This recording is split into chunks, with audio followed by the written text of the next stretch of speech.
ये ट्रेजिडी के बाद क्या टर्निंग पॉइंट क्या था? आपको पता है मैंने जब कह भी दिया था ना तो I was not fully convinced. यही कहूँगी अल्लाह ने ज़बरदस्ती मुझे खाना काबा पे भेजा। अल्लाह के बहुत मेरे पर मौजज़ात हैं अल्लाह ने मुझे दिए। मेरे लिए कोई मिरेकल नहीं है कि मैं जानवरों को ऐसे करती हूँ तो वो बेचारे बैठ जाते। VR वाले तो मुझे बड़ी अच्छी तरह से जानते हैं। 7-8 करोड़ से मैं 7-800 पर आ गई थी। तो मैंने बहुत सारी कंपनी से कॉन्ट्रैक्ट किए हुए थे और मैंने लानत भी नहीं भेजी उनके पैसों पे। जो खा गया मैंने कहा खा जाओ पैसे। मैंने मरियम नवाज़ की पोर्ट्रेट भी बनाई और मैंने मरियम नवाज़ को कहा भी कि मैं गरीबों की मदद करती हूँ, आप ये ख़रीद लेंगी। लेकिन मरियम नवाज़ की जो टीम थी, मुझे नहीं पता उनको पता है कि नहीं, वो मुफ्त लेना चाहती थी। खान साहब को मैंने स्केच बनाया था और वो मैंने इसलिए बनाया था कि खान साहब is a good looking man. आगे उनका कैरेक्टर क्या है, उनका अल्लाह से क्या ताल्लुक है, this is between him and Allah. जो नादिर अली भाई का इंटरव्यू था उसके ऊपर भी मैंने उनसे पैसे लिए थे। I charged him but he paid me. हमने बहुत से अदाकाराओं को देखा अपनी लाइफ में चेंज लाते हैं, इस्लाम के बड़ा करीब आ जाते हैं और फिर कोई ना कोई राह निकाल लेते हैं दोबारा अपने आर्ट को। कहीं इस तरह तो नहीं होगा?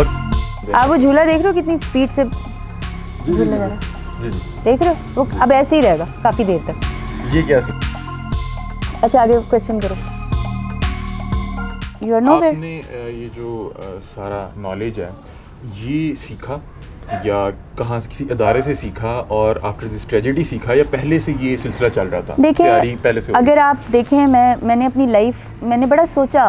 मैंने अपनी लाइफ नहीं डिलीट की। मेरी लाइफ जहाँ जहाँ पे थी मैंने कहा यार उसको वैसे ही रख दो। वो एक सॉर्ट ऑफ एक लर्निंग प्रोसेस होगा लोगों के लिए कि she was this, she was now this. I don't want कि यार एक आप उसको ख़त्म करो। समझे कि जैसे लोग कहते हैं ना कि मर के ज़िंदा होना, तो मेरा टाइम एक ऐसा आया था कि मुझे ज़िंदा रहने का शौक़ ही नहीं था। मैं अल्लाह से दुआ मैं भी ना शुक्री करती थी अल्लाह की, कुफरान नेमत करती थी। मैं अल्लाह से कहती थी अल्लाह बस तू मुझे मार दे, बस ख़त्म कर दे, क्योंकि I don't want to live any more. Not because कि मेरी कोई ज़िंदगी तबाह होने जा रही थी। मुझे अमेरिका, ये इधर शूटिंग्स, कराची, इंडिया, हर जगह से ऑफर्स आ रही थी। इसलिए नहीं मायूस हो रही थी मैं, इसलिए मायूस हो रही थी कि मैं जो नहीं हूँ मैं दुनिया को वो मैं नज़र आ रही हूँ। मिसाल के तौर पे हम बहुत सारे ऐसे लोग होते हैं जिनके ऊपर मुश्किल वक्त आती है। फिर मैंने सबसे पहले तो मैं बहुत थैंक्स करूँगी, मुझे 4 आलमाओं ने बहुत मेहनत से कुरान पाक पढ़ाया, सिखाया। उन्होंने आपको ढूंढा या आप खुद? उन्होंने मुझे, सब अल्लाह के बंदों ने मुझे ढूंढा। पहले मौलाना तारिक जमील साहब ने ढूंढा। उनको मैंने सिर्फ ये अर्ज़ की, मैंने कहा मौलाना साहब तुहाडे बंदे जेड़े ने ना वो अल्लाह की तरफों वापस चले जाते हैं। कुछ ऐसी मिसालें मैंने पहले देखी। तो मेरे लिए दुआ करें कि मुझे अल्लाह ने बस नेकी डाली उनके दिल में। उन्होंने मुझे बहुत, मौलाना तारिक जमील साहब ने दिन रात मुझे फ़ोन किया, समझाया, अल्लाह की तरफ बताया। डॉक्टर फ़ायज़ा एक हमारी बड़ी प्यारी मेरी एक ही फ्रेंड रही थी। मेरी हमेशा फ्रेंडशिप बुज़ुर्गों से होती थी। पहले बानो कुछ से उससे हुई थी, फिर उनसे हुई। हसीना मुइन से बड़ा प्यार था मेरा। तो फिर अब अल्लाह के पास चली गई वो। फिर मैंने कुरान पढ़ा और इतना बड़ा हर एक की तफसीर पढ़ी मैंने। कोई 4 साल हो गए अब तो। मैं, आपको पता है ना कि मैंने मैट्रिक में बोर्ड टॉप किया हुआ, FSC में और FSC में आप थर्ड थी। तो मैं I had been an intelligent student all my life अल्हम्दुलिल्लाह। तो मैं जब किसी चीज़ के पीछे पड़ जाऊँ ना, वो चाहे सांप हो, शेर हो या चाहे कोई इल्म हो, आई डोंट लीव इट। मैंने जितना अल्लाह को ढूंढ सकती थी ढूंढा, जितना अल्लाह के बारे में मैं कह सकती थी, अल्लाह को अपने से कम्युनिकेशन पे कर सकती थी। अल्लाह तो खैर कम्युनिकेट नहीं करता, मैं तो कर सकती। जैसे मुझे एक बंदे ने बड़ी अच्छी बात की। मैंने गई किसी के पास, मैंने कहा यार मुझे ना कोई परफेक्ट टीचर नहीं मिलता। अल्लाह का बंदा था वो। मुझे कहता है ओ बीबी तुझे क्या पता परफेक्ट टीचर नहीं होता। मैंने कहा फिर परफेक्ट स्टूडेंट होता है, तू अपने आप को परफेक्ट करो। And that was something in my mind. मैंने कहा हाँ यार, मैं अपने आप को टीचर तो मैं किसी इंसान को, मैं आपको बदल सकती हूँ, मैं आपकी सोच बदल सकती हूँ, नहीं मैं जब तो खुद नहीं बदलना। हाँ, मैं अपने आप को बदल सकती हूँ। तो मैंने इतने अरसे में अपने आप को इतना बदला। मुझे गाने सुनने का और गाने का बड़ा शौक था। अब मैं गाना सुनती हूँ, मैं इसलिए नहीं कि मैं उसको बुरा नहीं कहती, ना मैं कोई कुफर का फतवा लगाती हूँ। आप यकीन करें कि मैं गाना सुनती हूँ तो मैं अपने कानों में हाथ पता है क्यों रखती हूँ? क्योंकि एक चीज़ जो होती है, जब हम गाना सुनते हैं तो वो हमारे दिमाग में घूमता रहता है। मैं जब अपनी कोई ट्यून, मैंने अपने सारे गाने खुद लिखे, खुद बनाया, हम नातें खुद लिखती बनाती थी। तो जब भी आप गौर करो, आप कोई ट्यून सुनते हैं ना, वो आपके दिमाग में गूंजती रहती है। हाँ एग्जैक्टली। अब मैं ये करती हूँ कि मैं अल्लाह का इतना जिक्र कुरान लिखती हूँ। 20 सिपारे अल्लाह ने लिखवा दिए तकरीबन। तफसीर भी कर रही हैं? अल्हम्दुलिल्लाह पढ़ाती भी हूँ। 30-40 हज़ार लोग, हिंदू क्रिश्चियंस मेरी तफसीर सुनते हैं, क्योंकि उनको शायद नहीं समझ आ रही थी। जब हम सख्ती से किसी को डराते थे ना, तो मैं अपने कानों में ना इसलिए हाथ नहीं रखती कि मुझे कोई गाना को कुफर लग रहा है, बुरा लग रहा है, वो तुम्हारा अपना मसला, मुझे नहीं इतनी डिटेल्स का पता। मैं इसलिए रखती हूँ कि मेरे कानों में अल्लाह की आवाज़ गूंजती रहती है ना। आप यकीन करो, मैं सोती हूँ तो मेरे कानों में अल्लाह की आवाज़ गूंज रही होती है कि अल्लाह अकबर, सुबहान अल्लाह, अल्हम्दुलिल्लाह। जो भी विर्द करी थी या मैं दरूद इब्राहिमी होता है, वो मेरे सारा वक्त मेरे अंदर चलता रहता है। अच्छा राबी, मुझे ये बताएं कि आपने अभी ये कहा कि मैंने कहा जो मेरी लाइफ जहाँ पे जैसे पड़ी है वहाँ पे रहने दें। कभी किसी ने इस तरह कमेंट किया हो कि अब हम गाना गाने वालों से या शोबिज़ वालों से दीन सीखेंगे? अच्छा, वो सीखते हैं वैसे। पहले मैं बड़ा क्रिटिसाइज़ करती थी, अब मैं नहीं बताती। अभी जब रमज़ान आ जाएगा तो आपको क्या लगता है मुझे नहीं बुलाते चैनल्स वाले? मेरी तौबा। तो नहीं, आपने बड़े सख्त अल्फाज कहे हैं रमज़ान ट्रांसमिशन के मुतालिक के। रमज़ान ट्रांसमिशन के मुतालिक मैंने कहे हुए हैं। और देखो, अब मैं कहती हूँ कि लोगों को मुझसे दीन नहीं सीखना चाहिए। मैं कोई दीन सिखाने के काबिल भी नहीं हूँ। दीन की फ़िलासफ़ी सीखनी चाहिए मुझसे। दीन आजकल के दौर के मुताबिक सीखना चाहिए। हम जब दीन सीखने जाते हैं, जैसे मैं गई थी, तो वो हमारा गला घोंट रहे होते हैं, अल्लाह से डराते हैं, खाना काबा से डराते हैं, गुनाहों से डराते हैं, जहन्नम से डराते हैं। आप कुरान पाक कभी तर्जुमे से पढ़ें तो वहाँ पर जहाँ पर अल्लाह ने डराया है ना जहन्नम से, उसकी अगली आयत के अंदर अल्लाह कहता है ये जन्नत, ये तुम्हारे लिए खुशियाँ। हाँ, फ़ौरन कोई ऐसी जगह मुझे कुरान पाक में बता दें। अल्लाह के कितने को नाम है 99 में से जो कि सख्त नाम है। अल्लाह तो रहमान है, रहीम है, गफूर है, तो हमें वो साइड देखनी चाहिए। अच्छा, आपने इतना अर्सा शोबिज़ में गुजारा, तकरीबन 15 साल। कभी हुआ है छोड़ने के बाद किसी का कॉन्सर्ट सुना हो या देखा हो तो आपने कहा कि यार ये तो वही दिन है? पता नहीं, कोई सोल फेस्टिवल था, उसमें मैंने देखा अली ज़फ़र आया तो अली अली अली। अब वो मेरी वीडियो पड़ी हुई है जिसमें मैं आई हूँ तो राबी राबी राबी, तो वो मुझे एकदम से झटका लगा। मैं क्या कहता है, ये मैंने क्या किया? I was having such a great life. तो लोग तो अच्छी तरफ आने वाले बंदे को तो कभी माफ़ ही नहीं करते। अगर मैं इसी को कंटिन्यू कर लूँ 4-5 साल और, तो फिर उसके बाद देखी जाएगी, अल्लाह ढूंढ लूँगी मैं कहीं से। इम्तिहान था मेरा, अभी तक चल रहा है, अभी तक चल रहा है। अभी भी दिल में आता है कि काश ना। अब मुझे ये लगता है, जब मैं ये सोचती हूँ कि अल्लाह मुझे जितनी ज़िंदगी दी है, एक मैं गलत बात भी सोचती हूँ कि मुझे लंबी उम्र का शौक़ नहीं है। मैं बड़ी अल्लाह से दुआ करती हूँ कि ज़िंदगी मुख्तसर रखे मेरी, लेकिन मैं हमेशा कहती हूँ जितनी ज़िंदगी दी है अल्लाह के नाम के साथ गुजरे, बस अल्लाह अल्लाह करते गुजरे। It is nothing in this world. हम ज़िंदगी में, मैं बता रही हूँ, सिकंदर आज़म जब मरा था ना, उसने अपने हाथ कहा था कि मेरे ऐसे ताबूत से बाहर रख दो कि मेरे हाथ में कुछ नहीं है। और मैं भी ये चाहती हूँ कि जब मैं भी मरूँ, मुझे अल्लाह ने बहुत कुछ दिया, मेरी फैमिली बहुत, अल्लाह ने बड़ी स्टेबल है अल्हम्दुलिल्लाह, हमारे पास अल्लाह का दिया सब कुछ है, बट आई रियली वांट कि मेरा सदका जारिया जो है वो लोगों के साथ। बहुत से अदाकाराओं को देखा, बहुत से शोबिज़ के जो फ़नकार हैं उन्हें देखा कि वो अपनी लाइफ में चेंज लाते हैं, इस्लाम के बड़ा करीब आ जाते हैं और फिर कोई ना कोई राह निकाल लेते हैं दोबारा अपने आर्ट को प्रेजेंट करने की। हमने हाल ही में बहुत सी इस तरह की एग्जांपल देखी। कहीं इस तरह तो नहीं होगा कि आप बहुत ज़्यादा इल्म लेके उसमें से कोई इल्म को इस्तेमाल करके आप दोबारा अपनी वापसी का कोई रास्ता निकाल लेंगी कि चलें इस हद तक शोबिज़ अलाउ है? देखो, वापस कहाँ जाना है हमने, हमारी कितना को भाग लेंगे हम, कितना भाग लेंगे हमें। We are being followed by death, we can not run too far. तो मैंने भागना छोड़ दिया, मैंने हाथ ऊपर कर दिया, अल्लाह मैं तेरी बंदी, जो कुछ किया मुझे माफ़ कर दे। अब जब तक पहले मैंने सोचा था आई वॉज आउट, मैं 2-3 महीने ना बिल्कुल सोशल मीडिया से मैं दूर हो गई थी। जब मैंने दीन पढ़ा तो मुझे एहसास हुआ कि आई थिंक कि कुरान पाक के कितने हकूक़ हैं। कुरान पाक का जो सबसे इम्पॉर्टेंट और बड़ा हक मुझे लगता है समझने के बाद, वो ये है कि इसको दूसरों तक पहुँचाओ, दूसरों तक दीन लेके जाओ। और मेरे फॉलोअर्स अल्लाह ने दीन की तरफ आने के बाद कम नहीं किए, बल्कि मैं कहूँगी बढ़ा दिए। मैं बार बार उसको तो नहीं डिस्कस करूँगा, आपने तो मुझे वो मना भी कर दिया। नहीं, हमसे मैं सिर्फ ये अच्छा, मैं ये इस्लाही मानों में पूछना चाह रहा हूँ, अगर मैं किसी ख़तून या किसी लड़के को कहूँगा कि ये सिर्फ ना जाएँ, ज़िंदगी ख़राब हो जाएगी, उसको समझ नहीं आएगी, वो कहेगा भाई तुम्हें पता ही नहीं है। आप बताएं, शायद किसी को समझ आ जाए। तो मुझे ये बताएं कि ये ट्रेजिडी के बाद आपके पास दोनों रास्ते थे, ऑफ़र्स भी आ रही थी और बैकग्राउंड भी वही था, शौक़ भी था। क्या टर्निंग पॉइंट क्या था जहाँ पे आपके दिल ने कहा कि नहीं, ये रास्ता बेशक जितना मर्जी भी चमक रहा है, इस पे नहीं जाना? आपको पता है, मैंने जब कह भी दिया था ना, तो I was not fully convinced. फिर मुझे अल्लाह ने धक्के से, यही कहूँगी, अल्लाह ने ज़बरदस्ती मुझे खाना काबा पे भेजा, मक्का में भेजा। और वो जो पहली नज़र मेरी खाना काबा पे पड़ी ना, आप यकीन करें, वो फिल्मों में नहीं देखते स्लो मोशन हो जाता है और वो ऐसे ऐसे वायलेंस बजना शुरू हो जाता है सारा कुछ। मैंने आंखें बंद करके गई और मैं, बड़ी सर्दी थी मुझे याद है, मेरी बर्थडे पहली अल्लाह ने मस्जिद नबी में कराई, पहली बर्थडे दीन की तरफ आने की। अल्लाह मेरा बहुत प्यार करता है हम सबसे। तो मैंने ना अपनी अम्मी के साथ ही मैंने कहा अम्मी मैं आंखें बंद कर रही हूँ, जब मैं खाना काबा के पास होंगी ना तो मैं आंखें खोलूँगी, क्योंकि मैंने कभी खाना काबा को इतने कोई ऐसे अपनी ज़िंदगी में दाखिल ही नहीं किया था, ना कभी पेंटिंग बनाई थी। तो मैंने ऐसे बंद करके आई थी और मैं जब सामने आई ना, अम्मी कहती हैं आंखें खोल लो, तो जब मैंने वो आंखें खोली ना, अच्छा मैंने दुआ सोची हुई थी कि मेरे अपने अम्मी अब्बू की ना आखिरत के लिए अल्लाह मेरे अम्मी अब्बू को मेरी उम्र भी लगा दे, लेकिन मैंने कहा कि जब वो फौत हों तो उनको जन्नत में ना बड़ा आला मकाम दे। ये दुआ मैंने सोची थी, सुना था पहली दुआ कबूल होती।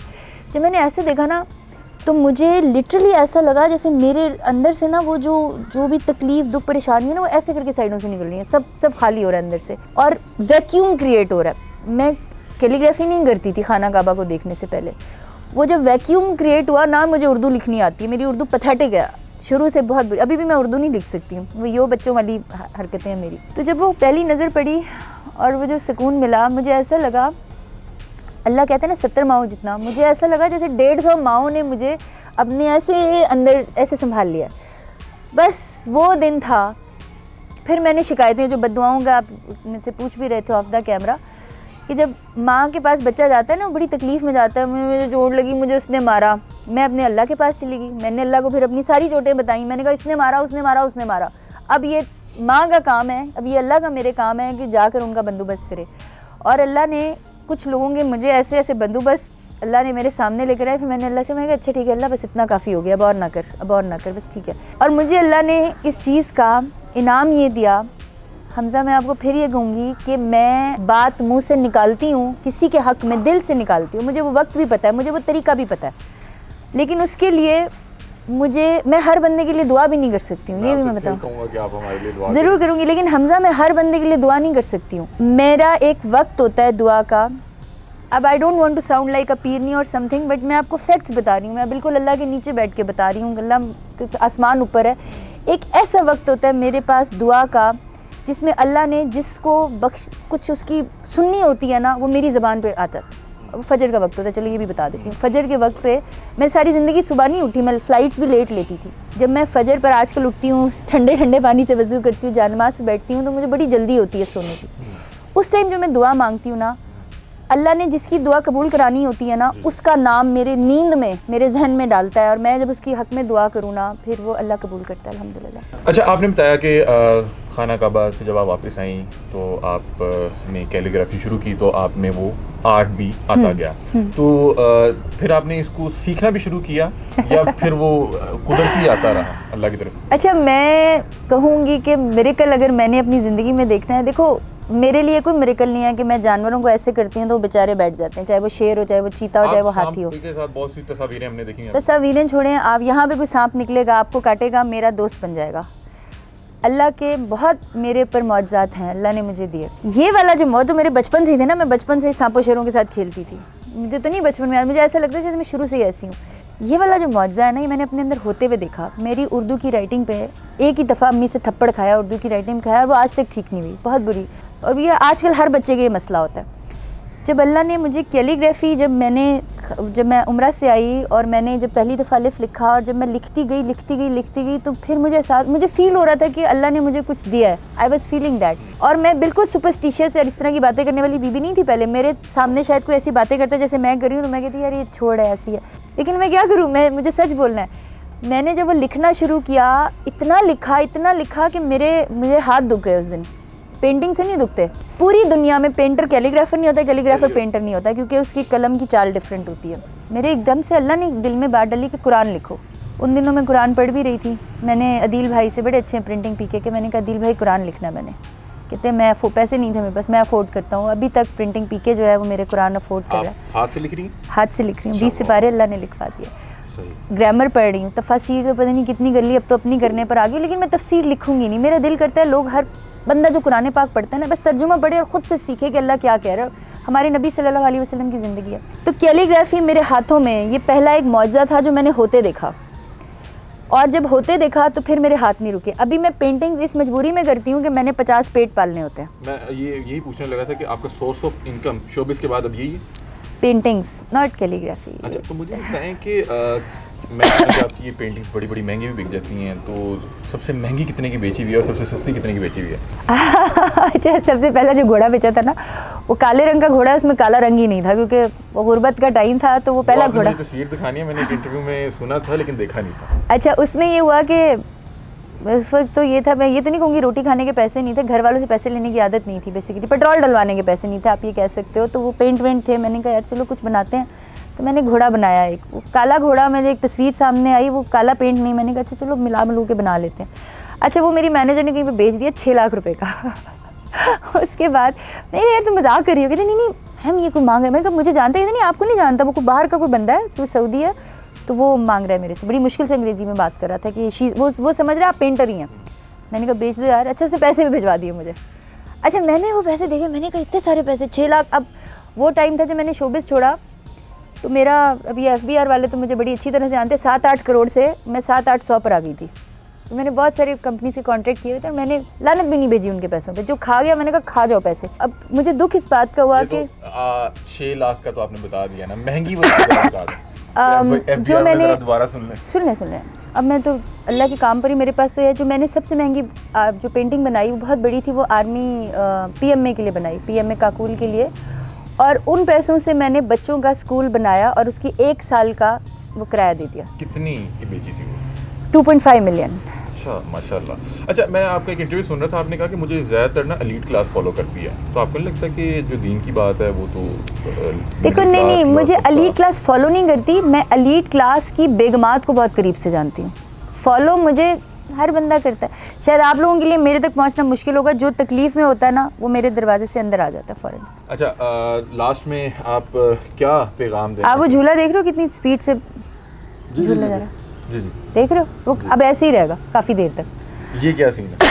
छोड़ दो। अच्छा, आगे क्वेश्चन करो। अच्छा, मैं आपका एक इंटरव्यू देख रहा था जो 3 साल पहले राबी पीरज़ादा जो एक कामयाब शोबिस पर्सनैलिटी थी वो दे रही थी, और उसके बाद मैंने आपका एक इंटरव्यू देखा जो अभी 2 माह पहले आपने एक यूट्यूब चैनल पर दिया। मुझे ऐसे लगा कि जो 3 साल पहले राबी पीरज़ादा ने जब वो इंटरव्यू दिया होगा, उन्हें ये वाला इंटरव्यू दिखाया जाए तो वो मानती ना हाँ। कि राबी पीरज़ादा कभी इस तरह की बातें कर सकती है। कभी नहीं। और जो 2 माह पहले आप यूट्यूब पे दे रही थी, आपको वो पुराना 3 साल पहले वाला दिखाया जाता तो आप ये भी ना मानती कि ये राबी पीरज़ादा कभी इस तरह की बातें भी कर सकती है। पहले आप बड़ी फेमिनिस्ट टाइप की खातून थी और अब आप जो है मर्दों के हकूक़ की भी कुछ बात करती हैं। ये कैसे चेंज कैसे आया? दैट थिंग इज़ कि ऐसे ही चेंज आया कि मैंने गौर किया अपने इर्द। जब शौहर काम करके घर पे जाता है ना और उसकी बीवी उसको एक गंदी लुक कराती है, जैसे वो कोई पार्टी करके आया हुआ है, तो वो बड़ी दुख की बात होती है। अब आप इस वक्त सर्दी में बैठे हुए हो, बिल्कुल, आप एक अनकंफर्टेबल माहौल में हो और आप कह रहे हो कि यार मैं इतनी दूर आया हूँ, यू पुट योर एफर्ट्स और आप अपना एक काम कर रहे हो। चलो मेरी जगह नूर फतेह बैठी होती, वो कोई डांसर है, for you this is your work, but मुझे नहीं पता आप मैरिड हो या नहीं हो। When you will go home, इतने लेट आए हो, अच्छा फलाना हो गया, और फिर कोई ना कोई ऐसा टॉन्ट बातों में जो कि डायरेक्ट टॉन्ट भी नहीं होगा, दिस इज़ रॉन्ग। एक बीवी को आप हमारे नबी अलैहिस्सलाम की ज़िंदगी पढ़ें तो सही, उनकी वो क्या कहते हैं, हज़रत आयशा रज़ियल्लाहु तआला अन्हा क्या कहती हैं कि यार अपने शौहर को प्यार की नज़र से देखो, वो तुम्हें अगर देखे तो उसकी ज़िंदगी के जो सारे गम है वो ख़त्म हो जाए। इधर पता है क्या होता है, घर जा रहा हो यार बीवी को देखूंगा, वो ज़िंदगी के गम जो है वो बढ़ जाएंगे। This is wrong.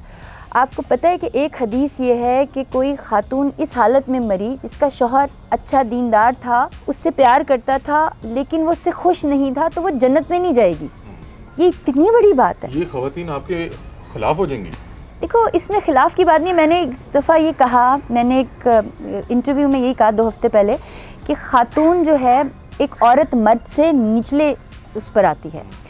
उसके ऊपर भी अच्छा लोगों ने डर के, जिन लोगों ने उसको फेवर भी किया उन्होंने भी कहा नहीं वो तो गरीबों की बात करी थी। नहीं, I will say it again, एक औरत मर्द की बराबरी नहीं कर सकती है।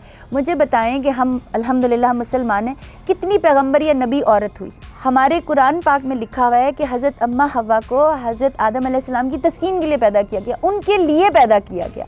हज़रत आदम अलैहिस्सलाम को पहले पैदा किया गया। डिफरेंट जो है ना दी गई जिम्मेदारियां, उनके लिए और जिम्मेदारियां, इनके लिए और मैं ये नहीं कहती कि औरत को मैं डिग्रेड नहीं कर रही हूँ। अब अगर हम उनकी फेमिनिस्ट तो आपको एक वक्त में बड़ा सपोर्ट कर रहे थे, वो कहेंगे ये तो हमने गलती कर दी। नहीं, अब देखिए बेनज़ीर भुट्टो जो है, उनका जो इंटेलेक्चुअल लेवल है वो बहुत सारे मर्दों से बेहतर होगा। वो बहुत सारी ऐसी डॉक्टर्स हैं, बहुत सारी ऐसी ख़वातीन हैं जो बहुत सारे मर्दों से बेहतर हैं। बिकॉज उन्होंने they have achieved something, they have worked hard for it. मैं ये नहीं कहती कि एक औरत को जो है आप सिर्फ चूल्हा चक्की में लग जाएं, बहुत सी खवातीन बहुत से मर्दों से बेहतर है, डॉक्टर बन सकती लेकिन अगर आप उनको एज एन कंपटीशन करोगे, अब मैं ये तो नहीं कहूँगी ना कि यार मेरा जो कुक है वो मेरे से अच्छी कैलीग्राफी कर सकता, नहीं कर सकता, मैं एक खातून होकर उसे बेहतर कर, और आपने सीख ली ना। हाँ, लेकिन देखो एक अगर हमारे से ये सारी चीज़ें कर लें, इफ़ वी हैव टू, हम सर्वाइवल के ऊपर चले जाएं, एक मर्द बेहतर सर्वाइव कर सकता है, किसी उस पर चले जाएं, एक औरत बेहतर सर्वाइव कर सकती है। एक मर्द की बर्दाश्त कैसी, एक औरत की कैसी है। तो मैं सिर्फ हमेशा ये कहती हूँ कि अल्लाह ताला ने मर्द का दर्जा ऊंचा रखा है, चाहे वो आपका भाई हो, मैं सिर्फ ये हस्बैंड वाइफ पर नहीं आती, चाहे वो आपका बाप हो, चाहे वो आप हमेशा अपने माँ बाप में से 99.9% जो है वो अपने बाप से ज़्यादा ओपिनियन लेते हैं कि माएँ जज्बाती ओपिनियन दे देती है। तो मैं बस यही कहूँगी। टाइम खत्म हो रहा है और मुझे अब इशारा भी कर दिया गया कि अब आप इंटरव्यू वाइंड अप करें। कोई पॉलिटिकल एफिलिएशन भी है? बिल्कुल नहीं, बिल्कुल भी नहीं, मेरी किसी पॉलिटिशियन से कोई एफिलिएशन नहीं है। हालांकि लोग मुझे बहुत इंटेलेक्चुअल जो है खान साहब को सपोर्ट करते हैं, तो कुछ लोग कहते हैं आपने एक वो पेंटिंग और कुछ वो स्केच मैंने बनाया और उसको उनके पीटीआई का जो ऑफिशियल पेज था उन्होंने रीट्वीट भी, मुझे इन्होंने बताया, मैं नहीं सोशल मीडिया यूज़ करती। तो वो आपने खुद ही बनाया या किसी ने कहा? देखो, अगर तो आपने is, नवाज शरीफ का स्केच क्यों नहीं बनाया? मैंने मरीम नवाज़ की पोर्ट्रेट भी बनाई और मैंने मरीम नवाज़ को कहा भी कि मैं गरीबों की मदद करती हूँ, आप ये ख़रीद लेंगी तो मैं लोगों की मदद कर दूंगी। लेकिन मरीम नवाज़ की जो टीम थी, मुझे नहीं पता उनको पता है कि नहीं, वो मुफ्त लेना चाहती थी, तो मुझे दुख हुआ। मैंने कहा पेंटिंग मैं फ्री नहीं दे सकती हूँ क्योंकि मेरे पेंट्स लगे होते हैं और ये मेरे लोगों का ज़रिया माश भी है, मैं उनको रेडियाँ दे रही हूँ। चाहती हैं कि वो मरीम नवाज़ आपसे खरीद लें? खरीद लें, मेरा एक आर्ट है, जो मर्जी खरीदे। और वो जो खान साहब वाली थी, खान साहब का मैंने स्केच बनाया था और वो मैंने इसलिए बनाया था कि खान साहब is a good looking man. आगे उनका करैक्टर क्या है, उनका अल्लाह से क्या ताल्लुक़ है, वो कैसे इंसान है, वो सच्चे हैं, वो झूठे हैं, this is between him and Allah. I don't want to comment about it. अगर वो कोई पीटीआई का कोई कारकुन या मुझे बहुत दफ़ा मुझे जलसे में बुलाया था उन्होंने, वो पता नहीं उसके बाद जब मैंने स्केच बनाया कोई जलसा हो रहा था, मैंने कहा यार मैं अल्लाह अल्लाह करने वाली बंदी हूँ। नहीं, अगर वो खरीदना चाहे खरीद ले आके। जो मैं देखो मेरे से जो भी चीज़ें खरीदता है ना, मैं उसको कहती हूँ ये पैसे तुम मुझे दे रहे हो, तुम मेरे मुफ्त में पैसे देके नहीं, फाउंडेशन को डोनेशन देकर नहीं जा रही, ये पैसे तुम मेरी चीज़ के वजह, वो मेरे पैसे हैं, मैं उनको फेंक दूँ, मैं उन्हें जला दूँ, मैं उन्हें डोनेशन कर दूँ, दिस इज़ मी। जो नादिर अली भाई का इंटरव्यू था उसके ऊपर भी मैंने उनसे पैसे लिए थे, आई चार्ज्ड हिम, मैंने उनसे पैसे लिए थे। हाँ, कितने चार्ज किए थे? छोड़ दो। और जो मैंने पैसे लिए वो मैंने वहीं पर कराची में ही देकर आ गई, मैं अपने साथ 1 रुपया नहीं लाई, but he paid me. Nadir भाई नहीं, नादिर भाई की अच्छाई ये है कि उनको पता है कि मैं अल्लाह के काम करती हूँ। मुझे जो भी पैसे देता है ना, पहली बात यह है कि जो मुझे पैसे देता है उसके बाद वो अपनी बरकतें गिन लिया करे, ये भी मैं आपको बता दूँ अल्हम्दुलिल्लाह। और वो पैसे अल्लाह के पास जाते हैं और जिस तरह से जाते हैं, मेरे अकाउंट में अभी भी आप देखेंगे तो 11-1200 रुपये। ये हयाबा राबी का बाया पेन है जिसको मैं उतारूँगी और हम बेच देंगे। ये आपको तो शायद पहचान होगी कि ये 150 रुपये का दुपट्टा। वाइट ही क्यों रखती है हमेशा? मुझे सफ़ेद कलर बहुत पसंद है, बहुत पसंद है, पता नहीं क्यों पसंद है मुझे, वाइट कलर से इश्क है बहुत। मेरा ख्याल है बातें लंबी होती रहेंगी, फिर इंटरव्यू करेंगे। लास्ट में एक पैगाम दे दें, जो भी आपका पैगाम है और जिस भी तबके के लिए, मेरा ख्याल है कि मुझे आपको बताने की भी ज़रूरत नहीं है, आप जिस भी तबके को जो भी पैगाम देना चाहती हैं, आपके लिए स्क्रीन हाजिर है। अपना अल्लाह से रिश्ता मजबूत करें, और वो कहते हैं ना, वो एक सजदा जिसे तू गिरा समझता है 1000 सजदों से देता है आदमी को निजात। When you leave everything on Allah, जब आपने अल्लाह को ही खुश करना है, तो आपका बॉस है, आपकी बीवी है, आपके कोई और है, आपका टीचर है, you leave everything, do your best with honesty and then leave it on Allah. Allah का रिलेशनशिप, आप मेरा अल्लाह के साथ रिलेशनशिप कैसे बना, अल्लाह मेरी क्यों ऐसी बातें सुनता है। हालांकि लोग अक्सर मेरा मजाक भी उड़ाते हैं, लेकिन मैं उनको फिर साबित भी कर देती हूँ कि देखो ये मैंने कहा था, ये हुआ कि नहीं हुआ। ऐसे हुआ कि मैंने अल्लाह को ढूंढा, अल्लाह को अपने अंदर से ढूंढे, और ढूंढने के लिए पीरों फकीरों के पास जाने की जरूरत नहीं, अपने अंदर से अल्लाह को ढूंढे और अल्लाह आपको मिल जाएगा। ठोकर लगना भी ज़रूरी होता है? देखो, हर नबी को जब भी रसालत मिली तो बहुत तकलीफ़ के बाद मिली, तो मैं भी अल्लाह ताला का कोई अपना एक होगा। Thank you so much. जी तो नाज़रीन, राबी पीरज़ादा साहिबा हमारे साथ मौजूद थी और इनकी पर्सनैलिटी पे 360 का चेंज आया, और मेरा ख्याल है कि आज जो भी आधे घंटे का इनका इंटरव्यू किया, बड़ा कुछ सीखने को मिला। सवालात शायद कोई सख्त नौयत के हो सकते हैं, वो इसलिए थे कि जो लोग कमेंट सेक्शन पे तनकीद करते हैं, मेरा ख्याल है कि वो पर्सनैलिटी के सामने रखें ताकि वो जवाब दें और उन लोगों को जवाब मिल जाए। ये बहुत से इसमें ऐसे सवाल थे जो मैं ज़ाती तौर पे नहीं करना चाहता था, वो इसलिए किए कि जिन लोगों ने बाद में नीचे कमेंट सेक्शन में ये बातें करते हैं कि ये ऐसे है वैसे है, मैंने कहा इनसे वो जवाबात ले लिए जाएँ। अपनी राय से कमेंट सेक्शन में ज़रूर आगाह कीजिएगा। तब तक के लिए अपने मेज़बान अली हमजा को दीजिए इजाज़त। अल्लाह।